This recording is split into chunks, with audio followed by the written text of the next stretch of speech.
Perkenalkan, nama saya Aprilia Advana Tipung dengan NIM B10312011166.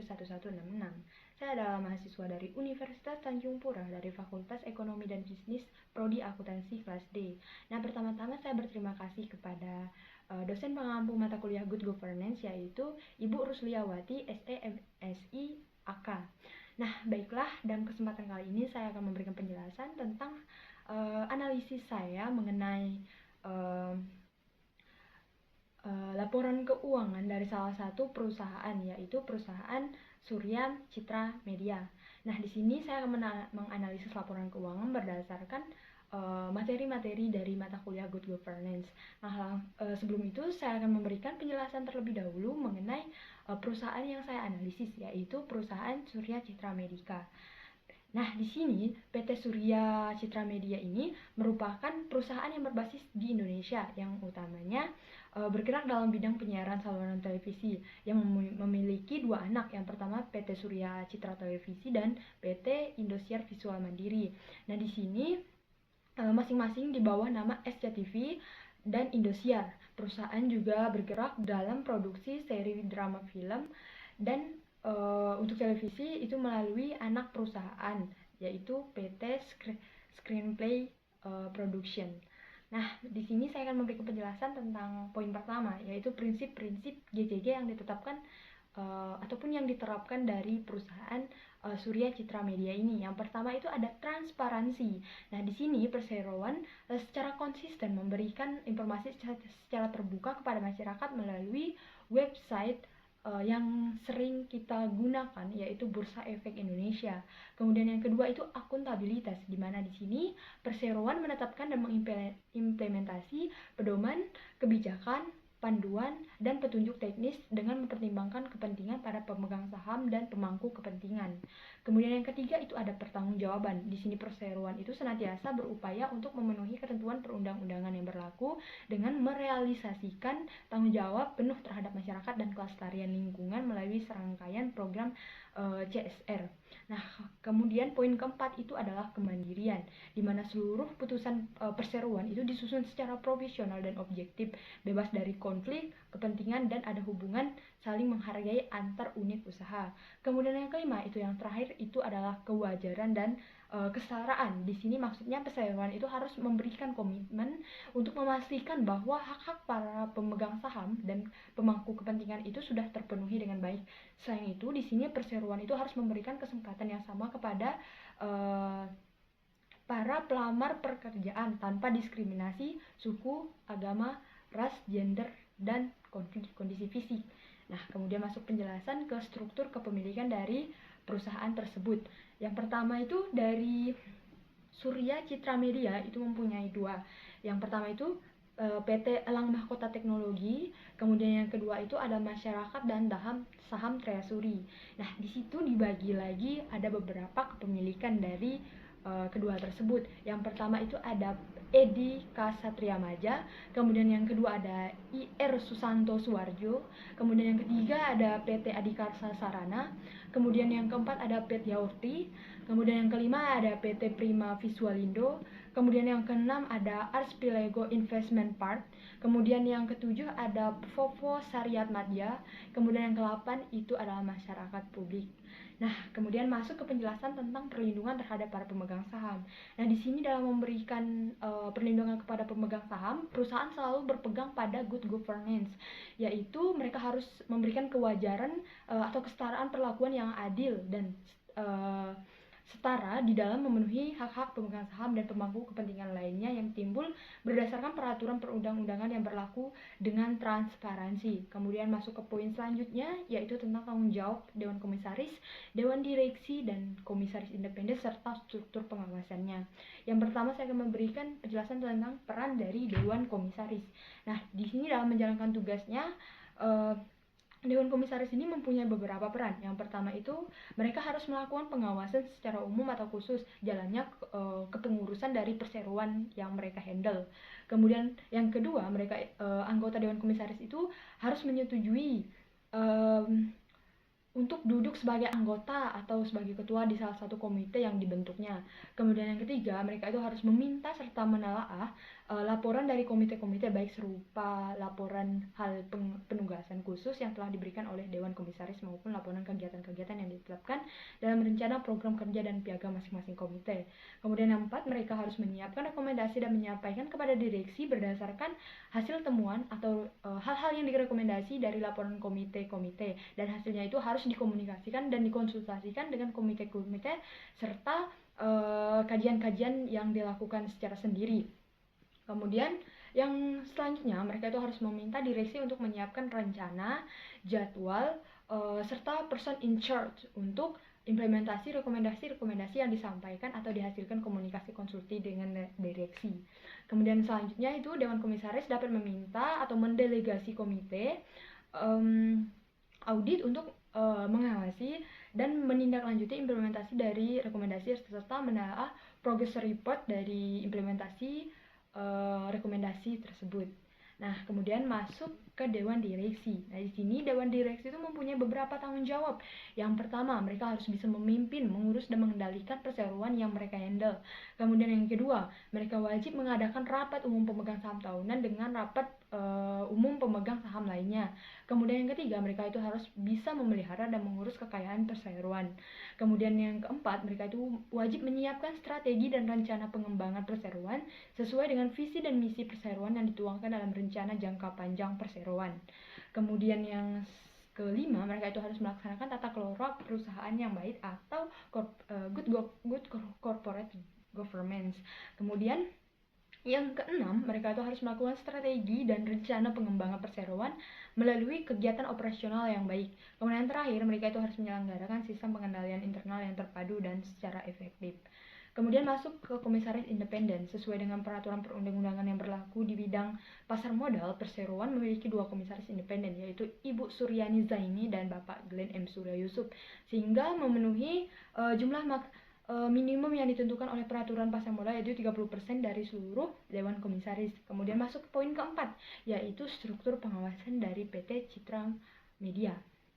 Nah, di sini Dewan Komisaris merupakan organ perseroan yang mempunyai tugas untuk melakukan pengawasan dan pemantauan efektivitas pelaksanaan penerapan GCG pada suatu perusahaan. Berdasarkan Dewan Komisaris mewakili pemegang saham dan mempunyai kedudukan independen, bertugas untuk pengawasan dan kebijakan serta melakukan pengurusan pada umumnya, serta memberikan nasihat kepada direksi untuk menjalankan kegiatan perseroan, termasuk memantau, memastikan bahwa GCG itu telah diterapkan secara efektif dan berkelanjutan. Di sini juga Dewan Komisaris bertugas untuk bertanggung jawab secara kolektif dan kolegial tentang pengawasan dari suatu perusahaan. Nah, kemudian masuk ke poin penjelasan tentang komite audit dan komite lainnya. Di sini akan saya jelaskan tanggung jawab dari kedua komite tersebut. Yang pertama itu adalah komite audit. Di sini komite audit itu mempunyai tugas atau tanggung jawab sebagai berikut. Yang pertama, yaitu harus melakukan kajian atau penelaah atas informasi keuangan yang telah dikeluarkan perseroan. Kemudian yang kedua, ia wajib memberikan pemantauan dan memberikan evaluasi kepatuhan laporan keuangan terhadap standar-standar akuntansi yang berlaku. Kemudian yang ketiga, ia wajib melakukan diskusi pembahasan dengan Dewan Direksi manajemen perihal keterbukaan informasi yang disampaikan oleh perseroan kepada otoritas pasar modal. Kemudian yang keempat, ia wajib memeriksa pengaduan yang berkaitan dengan pelaporan keuangan perseroan. Kemudian yang kelima, ia wajib memastikan efektivitas pengendalian internal. Kemudian yang keenam, ia wajib memberikan masukan kepada Dewan Komisaris perihal penunjukan akuntan publik beserta profesional fitnya.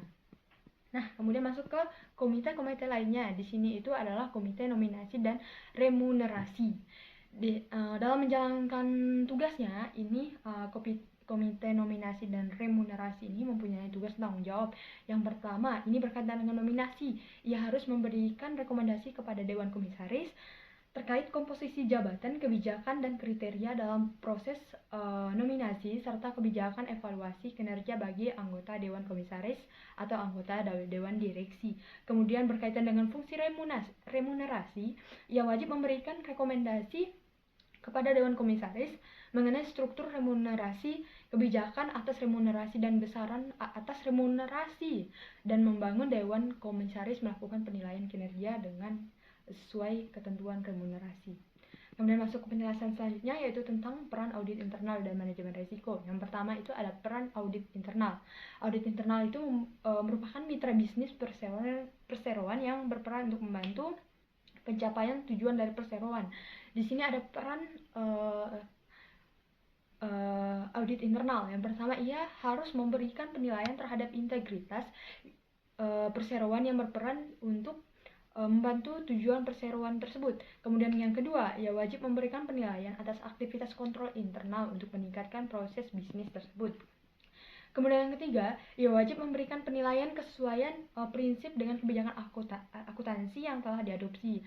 Kemudian yang keempat, ia wajib memberikan penilaian, melaporkan dan mengkomunikasikan kecukupan atas pelaksanaan manajemen risiko dan pengendalian internal perseroan. Kemudian yang kelima, ia wajib memberikan penilaian terhadap efektivitas seluruh fungsi pemantauan kontrol internal yang dilakukan. Nah, kemudian yang keenam, ia wajib divisi audit internal ini harus bekerja sama dengan komite audit untuk menjalankan perannya sesuai dengan peraturan yang berlaku. Kemudian terakhir, divisi audit internal wajib berkomunikasi dan bekerja sama dengan eksternal auditor untuk memastikan adanya sinergi dalam menghasilkan rekomendasi peningkatan kinerja dari perseroan. Kemudian masuk ke penjelasan selanjutnya, yaitu tentang manajemen risiko.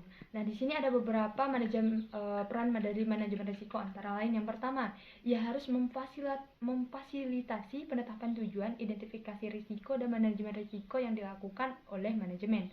Kemudian yang kedua, ia wajib memberikan penilaian atau masukan kepada manajemen atas keandalan, ketepatan dan validitas risiko penilaian yang dilakukan. Kemudian yang ketiga, ia wajib memberikan prioritas terhadap kegiatan audit pada bidang yang dinilai memiliki risiko tinggi dan memberikan masukan kepada manajemen atas efektivitas manajemen dalam pengelolaan risiko tersebut. Kemudian masuk ke penjelasan corporate responsibility. Kemudian ada peran investor institutional, kemudian investor asing dan kreditor. Yang pertama itu corporate responsibility. Nah, di sini ada beberapa corporate responsibility dari perusahaan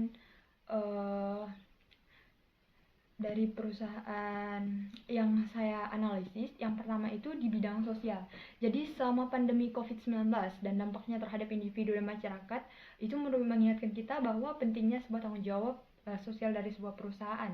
Sebagai warga negara yang bertanggung jawab, perseroan menjalankan program tanggung jawab sosialnya melalui Yayasan Pundi Amal Peduli Kasih. Di sini mereka memfokuskan program CSR perseroan pada 4 bidang, yaitu kemanusiaan, sosial, kesehatan, pendidikan, dan lingkungan komunitas.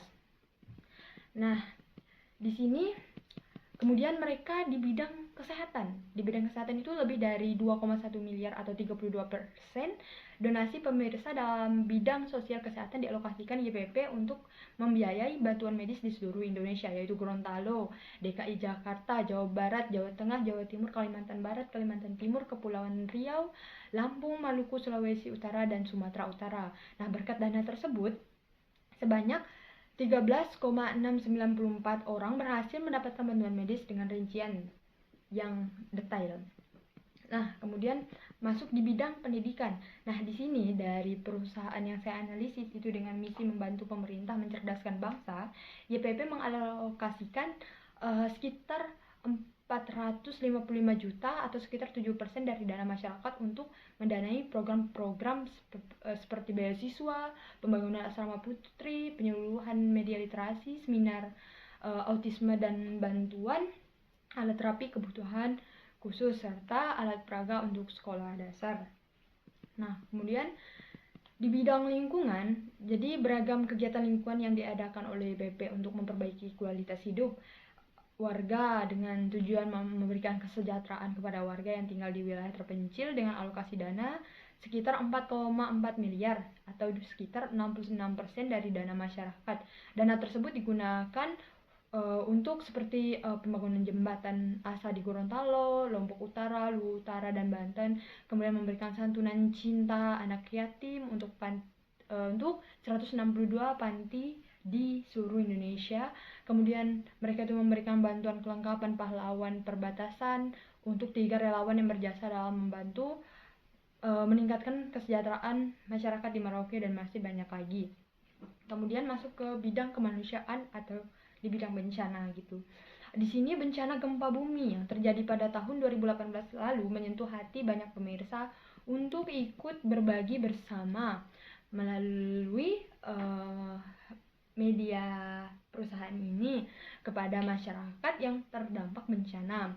Dan di sini juga mereka menyalurkan kepedulian pemirsa tersebut lebih dari 33,7 miliar dipercayakan kepada YPP untuk disalurkan sebagai bantuan tanggap darurat maupun pra bencana dengan rincian yaitu pemberian bantuan untuk masyarakat yang terdampak gempa di Lombok, Nusa Tenggara Barat berupa renovasi infrastruktur.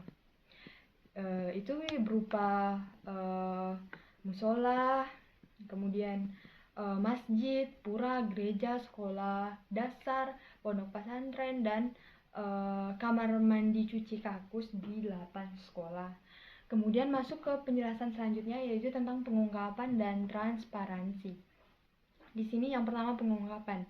Perusahaan itu dan entitas anaknya itu selalu mempunyai transaksi dengan pihak berelasi sesuai dengan definisi yang diuraikan pada PSAK nomor 7, yaitu pengungkapan pihak-pihak berelasi. Transaksi ini dilakukan berdasarkan persyaratan yang disetujui oleh kedua belah pihak yang mungkin tidak sama dengan transaksi lain yang dilakukan pihak-pihak yang tidak berelasi. Nah, di sini transaksi dan saldo yang material dengan pihak berelasi diungkapkan dengan catatan 32. Nah, kemudian masuk ke transparansi, keterbukaan informasi baik dalam proses pengambilan keputusan maupun dalam mengungkapkan informasi material dan informasi relevan lainnya mengenai kegiatan perseroan, seperti laporan keuangan begitu. Nah, kemudian masuk ke poin penjelasan tentang kualitas pelaporan keuangan peran auditor eksternal GCG. Yang pertama itu peran auditor eksternal GCG. Nah, di sini audit eksternal itu selalu melakukan diskusi pembahasan dengan auditor eksternal Kantor Akuntan Publik KAP, Purwantono, Soekarnoto, dan Surja. Sepanjang tahun 2019, Komite Audit mengadakan rapat dengan Ernst & Young sebanyak 2 kali, yaitu yang pertama closing meeting, itu sehubungan dengan proses audit terhadap laporan keuangan konsolidasian perseroan untuk periode yang berakhir pada 31 Desember 2018. Kemudian yang kedua ada kick off meeting, itu berhubungan dengan perencanaan audit terhadap laporan keuangan konsolidasian perseroan yang berperiode itu berakhir pada 31 Desember 2019. Nah, baiklah, sekian penjelasan saya tentang hasil analisis saya dari perusahaan Surya Citra Media. Kurang lebihnya saya mohon maaf. Sekali lagi saya ucapkan terima kasih kepada dosen pengampu mata kuliah Good Governance yaitu Bu Rusdiawati, SEMSI AK. Selamat sore.